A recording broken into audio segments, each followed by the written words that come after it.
નમસ્કાર દર્શક મિત્રો, હું છું રૂપલ લુણીચિયા. સંપૂર્ણ ન્યૂઝમાં આપનું સ્વાગત છે.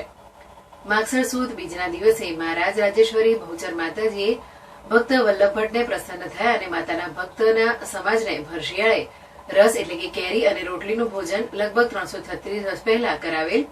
માતાજીએ વલ્લભ ભટ્ટના સમાજને મેણું માર્યું હતું, તેથી બહુચર માતાજી અને નારસુંગાવીરે સાક્ષાત દર્શન આપેલ ને ત્યારથી બહુચર માતાજી અને નારસુંગાવીરના ગુજરાતના દરેક મંદિરમાં લગભગ રસ રોટલીનો પ્રસાદ આપવામાં આવે છે.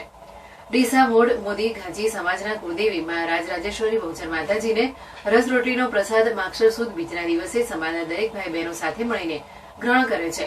મા બહુચરના આનંદ ગરબા મોદી સમાજના ભાઈઓ અને બહેનો ખૂબ જ ધામધૂમથી કરીને માગસર સુદ એકમના દિવસે મહારાજ રાજેશ્વરી બહુચર માતાજીની શોભાયાત્રા ડીસા શહેરના રાજમાર્ગો ઉપર નગર દર્શન માટે નીકળવામાં આવે છે. દરેક માઈ ભક્તો વિવિધ વસ્ત્રો પહેરીને માતાજીની આરાધના કરે છે. શ્રી ડીસા મોડ મોદી સમાજની વાડી લાઠી બજાર મુકામે 2 દિવસ માતાજીના આનંદ ગરબાનું રસપાન કરીને માતાજીને સુંદર શણગાર કરાવીને અન્નકૂટ ભરવામાં આવે છે. બહુચર માતાજી બાળા સ્વરૂપે બિરાજમાન છે, માટે નાની બાળાઓને પ્રથમ રસ રોટલીનો ભોજન પ્રસાદ આપવામાં આવે છે ને વિવિધ બલિદાન આપીને માતાજીને પ્રસન્ન કરવામાં આવે છે.